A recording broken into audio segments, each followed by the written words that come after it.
Mungkin benar rasanya dalam politik tidak ada kawan dan lawan yang abadi.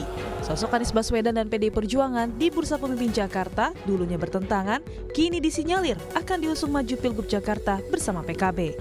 Hal ini diamini Ketua DPP PDIP Ahmad Basarah yang mengaku sudah bicara dengan Ketua Umum PKB Muhaimin Iskandar terkait Pilkada Jakarta. Basarah bilang kemungkinan besar akan bekerja sama politik dalam Pilkada Jakarta. Saya juga sudah sampaikan dengan Pak Muhaimin Iskandar, kemungkinan kita akan melakukan kerjasama politik masuk di dalam Pilkada DKI Jakarta.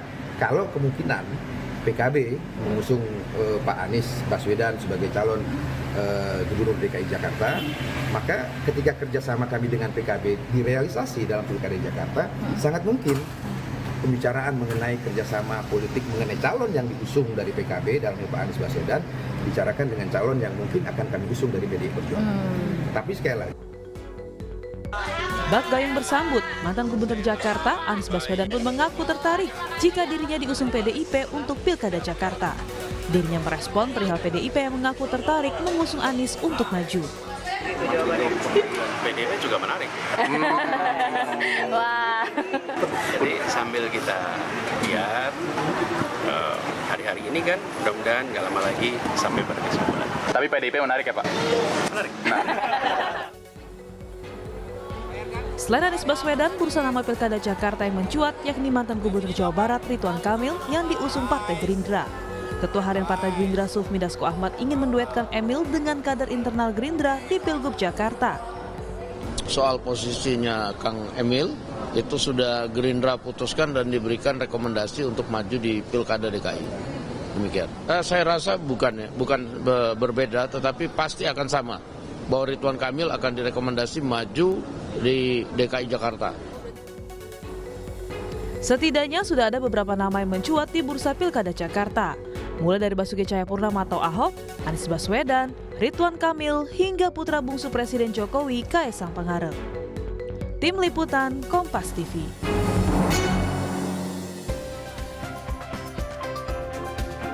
Wacana PDI Perjuangan dan Partai Kebangkitan Bangsa PKB usung Anies Baswedan di Pilkada Jakarta semakin mencuat. Komunikasi pun mulai gencar dilakukan antara PDIP dengan PKB. Lalu apa sebenarnya alasan kedua partai ini mengusung Anies Baswedan? Apakah pertimbangan peta elektoral suara Anies yang dinilai masih unggul di Jakarta? Lalu bagaimana juga pertarungan calon lain seperti Ridwan Kamil dan sejumlah nama lain yang muncul? Kami akan bahas bersama sejumlah narasumber yang hadir melalui sambungan virtual. Ada politisi PDI Perjuangan Ciko Hakim dan Direktur Eksekutif The Political Literacy Gun Gun Herianto. Selamat pagi Bapak. Selamat pagi. Bang Ciko, selamat pagi. Assalamualaikum. Waalaikumsalam warahmatullahi wabarakatuh.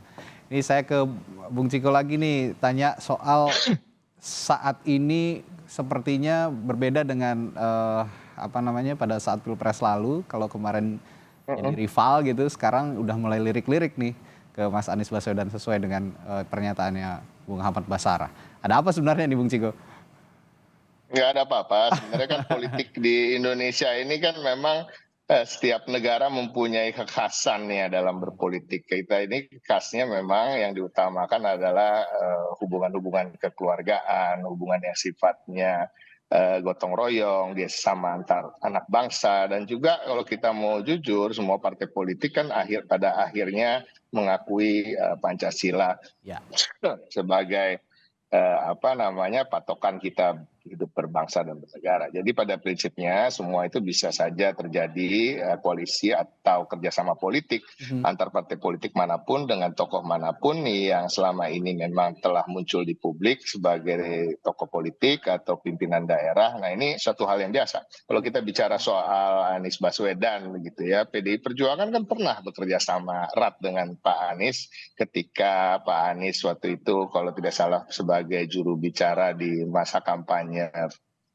Jokowi di periode memasuki periode yang pertama. Nah, jadi bukan hal yang baru gitu. Nah, terkait dengan di DKI Jakarta, memang betul beberapa senior kami, khususnya Pak Ahmad Basarah sudah melakukan pembicaraan secara informal dengan Gus Imin dan membicarakan kemungkinan kerjasama, dan salah satunya adalah kerjasama politik untuk mengusung apabila PKB serius mengusung Anies Baswedan.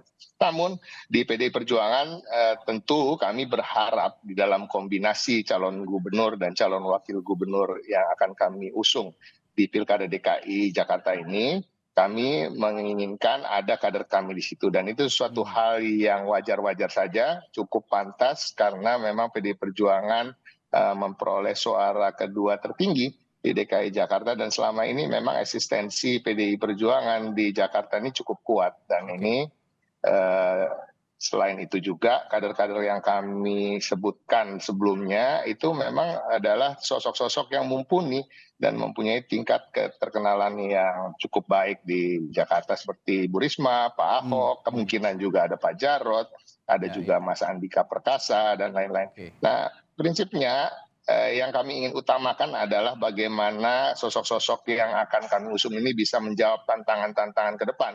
Karena DKI Jakarta akan menjadi DKJ, daerah khusus Jakarta, dan masalah aglomerasi, masalah penganggaran yang baru, masalah prioritasnya sebagai daerah khusus ibu kota sudah tidak ada lagi, dan ini juga menjadi tantangan baru bagi pemimpin yang ke depan. Artinya pemimpin-pemimpin yang kita cari adalah yang betul-betul berpengalaman dan mempunyai rekam jejak, mempunyai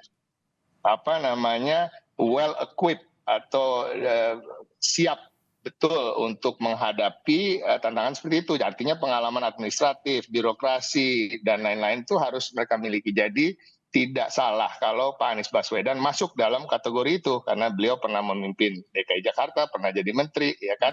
Tapi juga nama-nama di internal kader kami juga sangat pantas, seperti Pak Ahok yang tentunya pernah menjabat sebagai gubernur, pernah jadi anggota DPR dan lain-lain. Jadi ini masih dalam pencermatan di internal kami. Pencermatan itu meliputi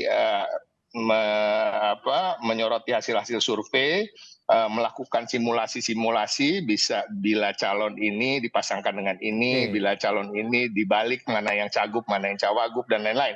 Nah, ini masih dalam proses itu, dan seperti juga di seluruh daerah yang akan menggelar pilkada. Belum ada sampai hari ini yang mendapatkan surat rekomendasi. Kalau surat tugas sudah ada, tapi kita memang betul-betul berhati-hati karena ini menyangkut dengan kemajuan suatu daerah, dan juga yang tidak kalah penting adalah kemungkinan untuk menang. Oke, saya sekarang tanyakan dari perspektif outsider nih, Kang Gun. Ini kan di Pilpres kemarin, PDI Perjuangan maupun juga Anies Baswedan sepertinya berbeda secara politik maupun ideologis kan berbeda. Dan ini seperti dua entitas yang berbeda kalau kita juga bicara soal Pilkada DKI Jakarta pada tahun 2018 lalu. Sekarang tiba-tiba ada intensi untuk melirik Anies Baswedan. Menurut analisis Anda apa yang terjadi sebenarnya? Iya, semua partai sekarang, Mas Radit, menurut saya sedang melakukan belanja nama, belanja masalah atau belanja isu. Jadi ini FCR namanya, Finding, Conclusion, Recommendation. Jadi ujungnya pasti rekomendasi. Tetapi kalau kita bicara soal sosok Pak Anies, PDI Perjuangan, dan rencana misalnya koalisi atau komunikasi untuk membangun koalisi dengan sebut aja PKB, itu kan lagi proses penjajakan. Akan ditentukan oleh 3 hal menurut saya. Kalau pertanyaannya kenapa, ya 3 hal ini yang biasanya menentukan. Pertama itu aspek figur.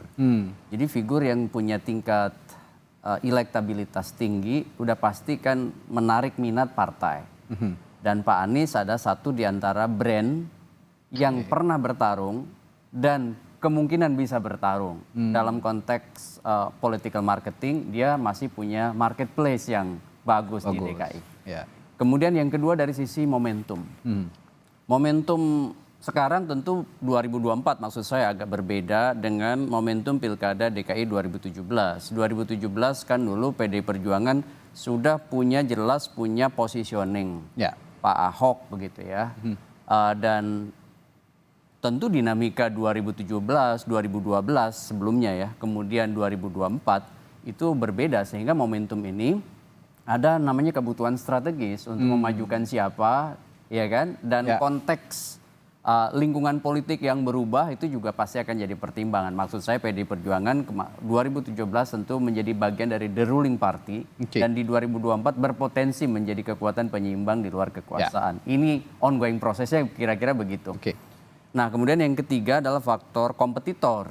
Oke. Karena biasanya aksi reaksi siapa kompetitor yang berpotensi untuk maju di gelanggang pertarungan. Apakah misalnya Ridwan Kamil ataukah ada misalnya sosok lain yang ada semacam politik asosiatif dengan orang yang berkuasa saat ini. Oke. Ya kan? Ini yang disebutkan kekuatan rujukan atau reference power.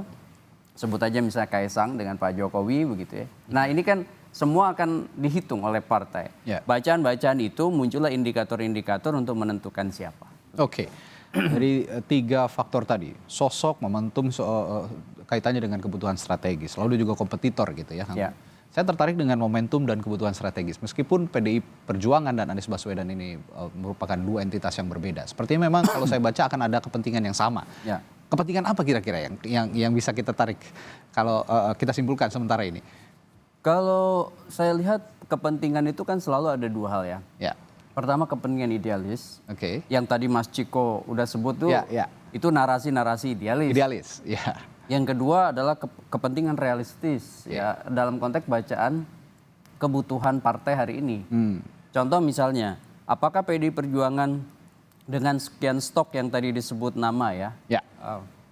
oleh Bung Ciko itu punya yang disebut dengan positioning yang kuat dalam konteks misalnya market elektoral PDI Perjuangan hari ini gitu ya, di Jakarta. Oke. Tentu kita tidak bisa menafikan PDI Perjuangan di Jakarta itu kan memperoleh suara sangat signifikan di bawah PKS kan. Betul. PKS itu seingat saya 16-an sekian persen, PDI Perjuangan itu 14, sekian persen. Jadi kalau berpenjajakan koalisi dengan PKB kurang lebih kan dapat 7%-an sekian. Ya, itu tentu akan menjadi satu line up yang potensial di DKI gitu ya. Kalau kemudian ada komposisi orang yang bisa didorong oleh PDI Perjuangan dalam konteks pertarungan besok November. Cuman masalahnya kalau ditanya kepentingan apa, ya tentu selalu bicara soal selain tentu aspek yang idealis tadi adalah benefit ya kan, keuntungan. Keuntungan yang saya maksud adalah keuntungan dalam kekuasaan. Oke. Ya kan ini kan tidak hanya bicara DKI juga, tetapi juga setelah misalnya pilkada di November 2024, next kan juga bicara soal positioning 2029 dan lain sebagainya. Ini kan DKI ini spot yang sangat bagus gitu ya untuk kemudian untuk political publicity baik itu partai maupun figur yang tentu berpotensi maju dalam gelanggang pertarungan di atasnya. Maksud saya di atas pilkada itu ya tentu pasar elektoral nasional, apakah pilpres misalnya dan lain sebagainya. Oke. Bung Ciko, kalau kata Kang Gun tadi ada kepentingan idealis dan juga kepentingan realistis gitu ya. Kalau melihat kepentingan realistis ini saya menjadi tertarik karena memang sepertinya PDI Perjuangan ingin juga punya daya tawar yang tinggi di DKI Jakarta dalam konteks Pilkada Jakarta.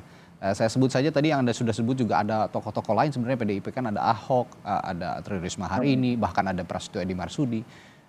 Apa yang ini ingin Anda gabungkan atau PDI Perjuangan gabungkan antara kepentingan realistis dan juga kepentingan strategis?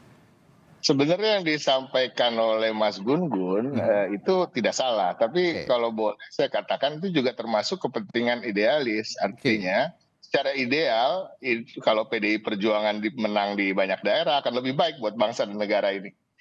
Oke. Kira-kira gitu. Oke, jadi memang konteksnya pilkada secara nasional nih ya. Nasional ya, termasuk di DKI Jakarta. Tapi ini intermezzo aja. Jadi pada prinsipnya tentu yang nomor satu memang kembali lagi ya kita harus jujur, memang ada kepentingan yang sifatnya idealisme, berpijak pada idealisme, ada juga yang berpijak pada realita, ya kan. Tetapi juga pada intinya kalau dalam politik itu semuanya berkaitan. Pada akhirnya apa-apa yang kami ingin perjuangkan tentunya harus bisa terwujud dan akan hanya bisa terwujud apabila ada kemenangan, kan itu aja. Nah, pada prinsipnya kalau kita katakan tadi bahwa kenapa kita ingin sekali untuk juga mencalonkan kader, tapi ini kan menjadi rekam jejak dan track record daripada PDI Perjuangan itu sendiri yang selalu mengedepankan kader. Karena partai kami ini kan partai kader gitu, banyak sekali kader yang sudah berjuang di internal dan bergabung dengan kami selama ini, dan selalu insentif atau pengakuan bagi para kader ini ya tentunya adalah dicalonkan ketika mereka ingin mencalonkan diri, dan ini juga sangat penting bagi keberlangsungan soliditas dan gotong royong di internal kami. Jadi prinsipnya kalau kita bicara soal realitanya juga kita harus melihat juga hasil-hasil survei gitu. Kami melihat memang sosok Anies Baswedan adalah sosok yang cukup kuat hari-hari ini. Tapi kalau kita mau jujur, kekuatannya itu tidak absolut. Kalau kita bicara soal tingkat kepuasan publik yang memang sangat memang masih di atas daripada publik yang tidak puas, tapi angkanya itu tidak melebihi angka 60% terakhir di survei. Artinya masih ada ruang untuk bisa dikalahkan. Jadi kami justru ketika menyodorkan calon wakil atau sebaliknya misalnya gitu ya, tentu kami juga akan menyampaikan realita-realita bahwa kekuatan itu akan lebih solid apabila ada kader PDI Perjuangan di situ. Ini salah satu contoh saja. Tetapi ini kan semua sampai hari ini sesungguhnya belum final. Jadi apakah wacana ini lebih prioritas daripada wacana mendukung yang lain, itu juga tidak, karena kami tetap mencermati munculnya calon-calon yang lain dan kemungkinan akan kami dukung.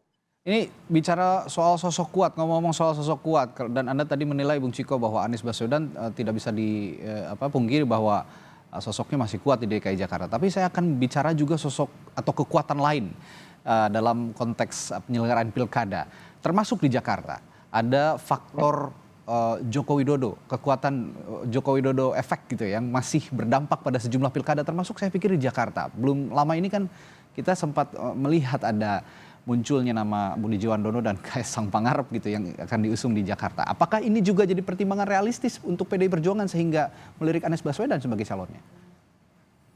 Ya tentu tadi selain memang kita juga harus menyelaraskan visi dan misi kami dengan calon yang akan kami dukung, dan kemarin beberapa kali juga saya sampaikan kemungkinan untuk menang itu juga harus diutamakan. Jadi nggak ada gunanya juga kalau kita sibuk dengan garis perjuangan kita tanpa memikirkan bagaimana cara mencapainya gitu. Jadi artinya kemenangan. Jadi kemungkinan untuk menang ini memang kita harus mencalonkan tokoh-tokoh yang punya bobot sehingga ada chance yang besar untuk menang. Tapi kalau kita bicara soal survei misalnya, kan selama ini masih yang 3 besar nama Basuki Cahayapurnama masih juga ada di sana, bahkan di beberapa survei bisa teratas gitu. Jadi artinya kita tidak terlalu memikirkan lah siapa yang akan kita lawan sesungguhnya, tetapi kita memikirkan untuk kita menang. Kalau kita bicara faktor Joko Widodo tentu selalu ada, semua orang kan punya pengikutnya, semua orang punya kekuatan politik gitu. Tetapi di pilkada ini tentunya ini masih dalam proses terkait dengan pencalonan, yang utama adalah kerjasama antar partai politik, itu aja dulu. Jadi kita melihat masalah-masalah lain dari belakangan aja. Fokusnya kerjasama partai politik menguatkan internal fondasi untuk mengusung pasangan calonnya begitu ya untuk PDI Perjuangan. Tapi saya tetap akan tanyakan ini ke Kang Gun. Faktor kekuatan lain yang saya tanyakan tadi, apakah ini juga jadi pertimbangan sebenarnya kalau lihat komposisi politik di DKI Jakarta? Iya, justru ini yang paling menarik bagi saya. DKI ini seperti saya bilang, ini salah satu spotlight kan yang paling tentu menjadi prioritas. Tentu banyak daerah yang prioritas seperti Sumatera Utara dan juga lain-lain. Maka kemudian di daerah-daerah yang seperti ini pasti partai-partai seperti PDI Perjuangan, Mas Radit, itu memiliki konsentrasi penuh ya setelah Pilpres ini kan seperti DKI, Sumatera Utara ingin dimenangi. Sehingga harus kemudian memosisikan figur-figur yang kira-kira punya daya tawar tinggi terutama di pasar pemilih. Nah, Anies Baswedan misalnya salah satu di antara sosok-sosok yang kemudian tingkat keterpilihannya masih tinggi di Jakarta. Sehingga saya lihat perubahan sebut aja orientasi Ya. Dan tentu kedepannya adalah koorientasi dari PDI Perjuangan terkait dengan siapa namanya Pak Anies Baswedan. Ini menarik. Jangan-jangan salah satu pertimbangan, ya tentu ini analisis yang basisnya juga data faktual. Ada kebutuhan strategis PDI Perjuangan untuk juga memastikan positioning misalnya di 5 tahun ke depan sebagai, sebut aja kalau kita lihat posisinya hari ini kan berpotensi untuk menjadi di luar kekuasaan. Dia kemudian juga harus menguasai apa namanya wilayah-wilayah strategis untuk kemudian juga menjadi bagian penting gitu ya dari proses bersiapnya PDI Perjuangan sebagai kekuatan penyimbang 2024-2029. Salah satu yang biasanya kemudian akan menjadi panggung tentu adalah daerah-daerah strategis. Gitu. Salah satu kemudian yang kita baca dari daerah strategis itu adalah daerah Jakarta. Ya, kita nggak bisa menutup mata, di sini adalah pusat perhatian publik. Gitu. Meskipun dikatakan juga masih ada daerah lain juga potensial seperti Jawa Barat, Jawa Tengah, Jawa Timur. Betul. Tapi Jakarta tetap yang jadi saya epicentrum. sebut daerah-daerah yang kemungkinan besar konsentrasi penuh, meskipun ya tentu semua ingin dimenangi, tetapi kan wilayah-wilayah prioritas seperti misalnya Jawa Barat, PDI Perjuangan, Sumatera Utara, Jawa Barat, Jakarta, kemudian Sumatera Utara dan lain-lain itu tentu akan menjadi satu prioritas utama gitu maksud saya. Nah, ngomong-ngomong soal kekuatan politik di Jakarta, kami juga akan tampilkan ini komposisi kursi di DPRD DKI Jakarta atau DPRD Jakarta, nanti namanya tidak DKI lagi ya, tapi DKJ, Daerah Khusus Jakarta 2024-2029. Ini berdasarkan pemilu legislatif Jakarta kemarin, PKS meraih 18 kursi, lalu PDI Perjuangan 15 kursi, Gerindra 14 kursi, Nasdem 10 kursi, Nasdem 11 kursi, Golkar 10 kursi, PKB 10 kursi juga, PAN juga demikian 10 kursi, ditambah lagi dengan PSI, Partai Solidaritas Indonesia 8 kursi, Partai Demokrat 8 kursi, Perindo 1 kursi, dan Partai Persatuan Pembangunan 1 kursi. Nah, kalau melihat tekad dari Koalisi Indonesia Maju, Kang Gun, yang punya tekad juga akan menyatukan koalisi ini di pilkada, sejumlah pilkada termasuk di Jakarta. Melihat komposisi kursi ini juga menjadi lagi-lagi menjadi faktor realistisnya PDI Perjuangan untuk mendekati Anies Baswedan. Iya persis. Ya ini akan juga, makanya saya bilang tadi satu di antara 3 faktor kan yang kita elaborasi di awal, kompetitor. Dan kompetitor yang misalnya sebut aja didorong Gerindra siapa? Ya kan? Apakah misalnya Ridwan Kamil karena koalisi Gerindra Partai Golkar? Betul. Ya kan? Atau misalnya memasukkan nama Kaisang dalam komposisi gitu ya. Ini kan tentu akan jadi bahan pertimbangan. Makanya dari awal saya lihat pertimbangan memasukkan nama Pak Anies Baswedan menjadi opsi bagi PDI Perjuangan untuk kemudian positioning lebih awal dalam perbincangan. Ini namanya baru komunikasi politik kan. Tetapi kemudian kan itu akan jadi aksi reaksi stimulus respons bahwa wacana ini sudah dibuka oleh PDI Perjuangan dan kemudian mencoba juga untuk memberi stimulan pada PKB begitu ya. Dan ingat PKB dengan Anies Baswedan kemarin di Pilpres punya pengalaman politik yang itu kemudian melampaui yang disebut dengan psychological barrier ya atau hambatan-hambatan psikologis seperti di momentum-momentum sebelumnya gitu. Hambatan-hambatan psikologis seperti di momentum sebelumnya. Nah, kalau bicara kekuatan parlemen di Jakarta nanti, saya juga akan tanyakan ke Bung Ciko nih nanti nih. Ada PDI Perjuangan dan PKS yang mungkin nanti juga akan kalau memang jadi jadi bergabung, karena PKS juga saya melihat arahnya ke Anies Baswedan gitu ya, Kang Gun ya. Nah ini bersama PKB juga ditambah PKB nanti kekuatannya cukup signifikan di Jakarta. Nah apakah pertanyaan yang sama, apakah ini juga jadi pertimbangan bahwa kekuatan besar ini juga untuk menandingi Koalisi Indonesia Maju yang punya komitmen menyatukan koalisi di level pilkada? Saya akan tanyakan ini ke Bung Ciko setelah jeda di Sapa Indonesia Pagi. Tetaplah bersama kami. Ya, tadi saya tanyakan ke Bung Ciko soal kekuatan parlemen ya di Jakarta untuk menopang pemerintahan gubernur dan wakil gubernur Jakarta nanti 5 tahun ke depan. Saya melihat, saya juga tertarik begitu ketika PDI Perjuangan melirik Anies Baswedan yang punya kedekatan juga dengan PKS. Nah, PKS ini juga menjadi kekuatan besar di Jakarta setelah Pileg 2024 kemarin. Menguasai suara di parlemen di Jakarta. Baru di bawahnya ada PDI Perjuangan. Jika nanti memang bekerja sama dengan Anies Baswedan, saya yakin juga PKS juga akan punya intensi yang sama untuk bekerja sama dengan PDI Perjuangan. Ini akan jadi kekuatan besar di Jakarta. Nah, apakah itu memang juga untuk mengunci kekuatan politik di Jakarta menandingi koalisi yang katanya juga akan aplikasikan koalisi nasional di pilkada-pilkada, Koalisi Indonesia Maju, Bung Ciko? Memang yang kami dengar akhir-akhir ini adalah memang seakan-akan koalisi tingkat atau kerjasama politik yang dilakukan selama musim Pilpres kemarin itu ingin dilanjutkan ke bawah. Namun pada realitanya komunikasi politik di antar partai politik baik itu yang bergabung di kemarin Koalisi Indonesia Maju dengan PDI Perjuangan juga sangat cair gitu. Jadi sebenarnya ingin saya tegaskan di sini bahwa nothing is final, bahwa kerjasama politik dengan partai manapun masih sangat terbuka bagi PDI Perjuangan. Karena sampai hari ini juga belum mengeluarkan rekom, karena kami masih mencermati tadi yang kami katakan di internal kami juga ada calon-calon yang kami anggap mampu untuk bisa berkiprah di DKJ ke depannya. Nah, ini ya satu hal. Tapi hal kedua tentu ada hal-hal yang sifatnya realistis tentang menuju kemenangan. Tentunya kita harus bekerja sama dengan partai-partai juga yang mempunyai basis yang kuat gitu. Nah, kalau kita bicara dengan Partai Keadilan Sejahtera misalnya, banyak orang kan akan mempertanyakan gitu ya basis ideologinya dan lain-lain. Tapi kalau kita bicara soal DKJ, soal Jakarta, sebuah kota yang begitu metropolitan, tentunya partai-partai politik juga akan menyesuaikan visi misinya dengan kearifan-kearifan lokal. Kita bicara soal kearifan lokal. Jadi intinya PDI Perjuangan juga bukan tidak pernah ada kerjasama politik dengan PKS misalnya di berbagai daerah gitu.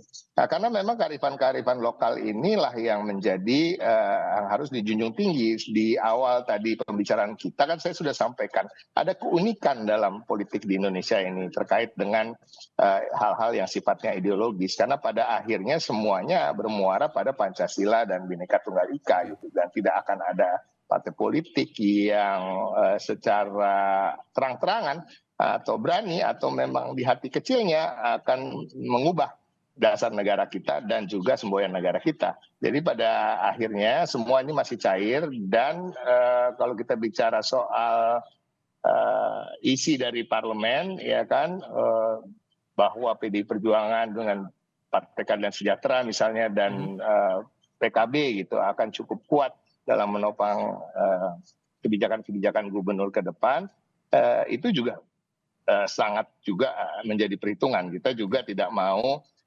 memenangkan gubernur yang tidak solid didukung di parlemen. Tapi kalau kita bicara soal parlemen di tingkat provinsi maupun dengan tingkat pusat, ada perbedaan-perbedaan juga di situ gitu ya. Ada hal-hal yang sifatnya memang kalau di tingkat provinsi ini lebih kekuatan gubernur ini lebih kalau bisa dibilang akan lebih kuat daripada kekuatan presiden ketika menghadapi parlemen. Gitu. Mungkin Mas Gun-Gun bisa menjelaskan itu lebih lanjut.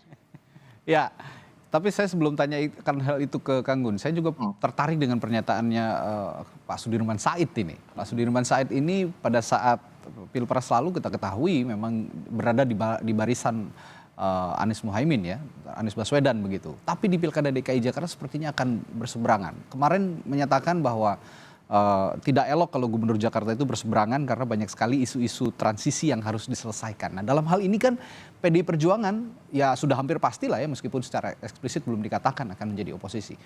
Ini kan hampir pasti dengan pemerintah pusat ini akan berseberangan begitu, terutama dalam hal transisi, termasuk juga perpindahan ibu kota negara. Saya tanyakan dulu ke Bung Ciko, bagaimana Anda melihat pernyataan Pak Sudirman Said ini? Apakah memang harus jangan berseberangan gitu, Gubernur Jakarta ini dengan pemerintah pusat? Ya itu tadi kembali lagi ke tentang keunikan politik dan demokrasi di Indonesia ini. Kalau kita bicara soal hal-hal yang sifatnya apakah akan berseberangan dengan pemerintah pusat, pemerintah daerah, kita juga harus melihat dan menyoroti undang-undang terkait dengan otonomi daerah. Kalau kita melihatnya secara keseluruhan, apa yang disampaikan di situ adalah pemerintah daerah itu bertanggung jawab kepada pemerintah pusat, itu jelas gitu ya. Kalau bicara gubernur, dia bertanggung jawab dengan presiden dan dia berkomunikasi dengan Mendagri gitu. Jadi tidak ada celah-celah ya bagi pemerintahan daerah untuk tidak mengikuti apa namanya yang sudah menjadi kebijakan di tingkat pusat. Itu yang menjadi suatu hal yang unik. Nah, makanya memang selama ini kalau kita bicara kerjasama politik di tingkat pusat tidak bisa begitu saja diterjemahkan harus menjadi kerjasama politik di daerah. Karena pada ujungnya, pada akhirnya pemerintahan daerah itu bertanggung jawab pada pemerintah pusat. Arti kata-kata bertanggung jawab itu kan artinya memang harus mengikuti apa yang sudah menjadi kebijakan-kebijakan di tingkat pusat gitu. Jadi hal-hal yang sifatnya dikatakan kerjasama politik di tingkat pusat misalnya apabila PDI Perjuangan misalnya akhirnya memutuskan, karena kita belum memutuskan sampai hari ini, untuk berada di luar pemerintahan, itu tidak artinya pemerintah daerah yang dikepalai oleh kader PDI Perjuangan lalu tidak mengikuti apa-apa yang sudah menjadi kebijakan di pusat. Itu tidak begitu, karena memang undang-undang tidak mengatakan. Kita harus menjunjung tinggi konstitusi dan tentunya pemerintah daerah kita, walaupun baik itu dari PDI Perjuangan dan dari yang lainnya harus mengikuti aturan-aturan tersebut. Oke, Anda punya respon soal pernyataannya Pak Sudirman saat ini? Iya, begini, menurut saya ya, kita kan sudah berkomitmen bahwa kepala daerah itu dipilih, ya termasuk gubernur DKI. Artinya ada representasi suara rakyat yang langsung dimandatkan. Tetapi kemudian kan juga ada yang disebut dan kewenangan setelah dia terpilih nanti, dan kewenangan itu diatur melalui beragam instrumen undang-undang termasuk pola hubungan pusat dan daerah. Jadi kok saya nggak khawatir ya ketika misalnya Pak Anies kemarin di Pilpres sebut aja mengusung narasi perubahan, kemudian besok misalnya mencalonkan diri di Jakarta dan misalnya Tetap terpilih, mengusung itu ya kan perubahan. tentu kan juga sangat paham bahwa birokrasi itu mutual interdependent. Jadi satu bagian berubah, dia akan menyebabkan perubahan di bagian-bagian lain. Oleh karena untuk memitigasi perubahan itu dalam koridor yang tepat, ada instrumen undang-undang, ada mekanisme yang disebut dengan kewenangan yang dibatasin. Kan gubernur juga punya kewenangan yang terbatas. Tidak kemudian seenaknya bahwa ketika misalnya narasi perubahan itu harus selalu berubah dan pemerintahan pusat, saya meyakini itu tidak akan terjadi. Yang paling penting itu sebenarnya adalah lebih pada pertarungan sekarang itu pertarungan memperebutkan wilayah-wilayah strategis untuk investasi yang tidak hanya di pilkadanya. Itu yang menjadi perhatian. Karena kalau misalnya Pak Anies sebut aja terpilih lagi di DKI dan memimpin DKI, tentu juga akan menghidupkan yang disebut dengan sebut kalau dalam dunia Mas Radit itu running story, ya kan? Dan itu kan bagus tuh framing, sebut aja publisitas politik ya bagi kepala daerah untuk nanti juga menyiapkan diri di kontestasi di atasnya di kemudian hari. Dan kalau soal kewenangan, saya kok meyakini bahwa kita sudah punya pengalaman, kan sekarang juga pilkada itu diisi oleh komposisi yang berbeda-beda tiap daerah. Bisa aja tidak selalu koalisi yang sama dengan pada saat Pilpres. Meskipun konteksnya transisi. Tadi yang disinggung soal transisi. Kan sekarang Jakarta transisi dari misalnya sebut aja DKI ke DKJ. Kan itu juga kan seperti di akuarium, semua orang akan melihat. Kalau kemudian justru misalnya hal yang bertentangan dengan pemerintahan pusat atau kemudian alur kebijakan terkait dengan DKJ, tentu kan juga akan backfire pada kepala daerah yang nanti terpilih kalau memang betul-betul tidak komit ya pada proses transisi itu. Menurut saya sih tidak perlu terlalu khawatir. Siapapun kepala daerah, tidak mesti Pak Anies ya. Siapapun misalnya apakah nanti yang terpilih Ridwan Kamil atau whoever dia, menurut saya akan ada instrumen mekanisme dan juga mata publik yang akan memperhatikan. Kalau gitu intensinya Pak Sudirman Said ini sepertinya beliau juga punya keinginan untuk maju di Jakarta sepertinya. Jadi punya pandangan seperti itu ke Anies Baswedan sebagai orang yang dianggap oposisi dengan pemerintah pusat. Tapi saya juga akan tanyakan soal kekuatan parlemen tadi yang juga sempat dibahas oleh Bung Ciko, Kang Gun. PDIP dan PKS, kekuatan besar di parlemen Jakarta 5 tahun ke depan. Akan seperti apa jalannya Anda melihatnya?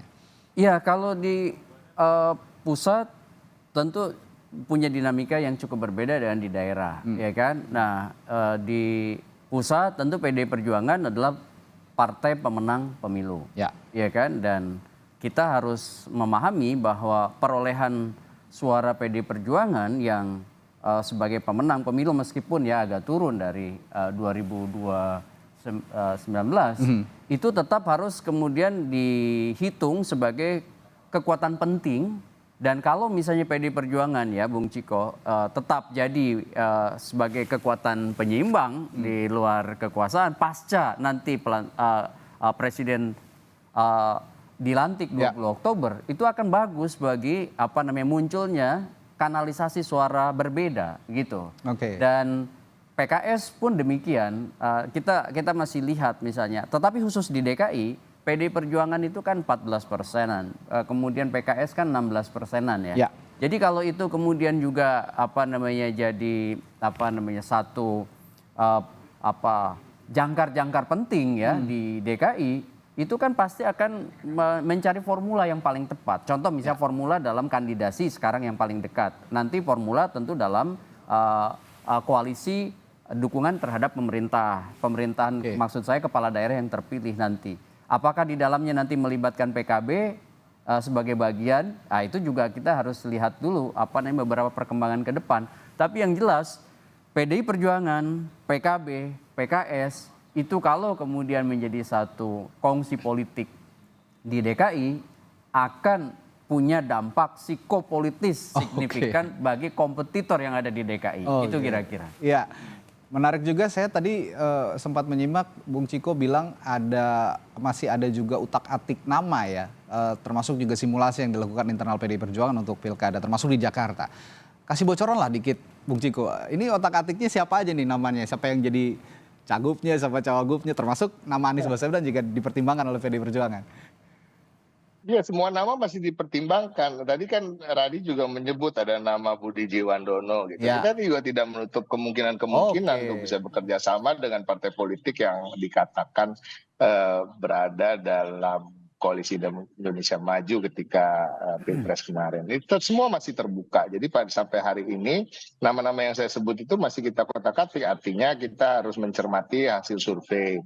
Ya kan, kalau kita bicara yang pernah memimpin DKI Jakarta, misalnya Pak Ahok dan Pak Anies, kita cermati bukan hanya elektabilitasnya hari ini, tapi kita juga mencermati tingkat kepuasan publik selama mereka memimpin sebagai gubernur. Itu juga penting.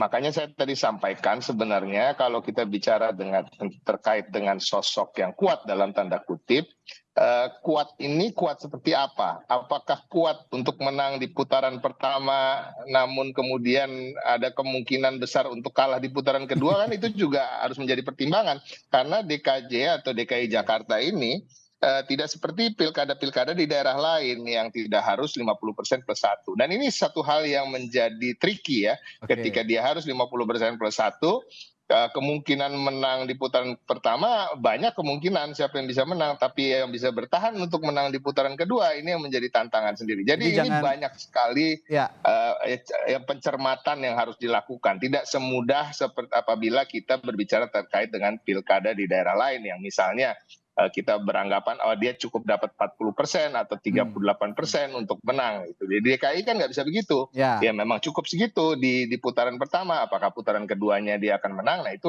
it's another question. Jadi jangan sampai 2017 terulang begitu ya, Bung Ciko ya. Nah kira-kira kan itu begitu juga. Nah ini kan sudah terbukti gitu.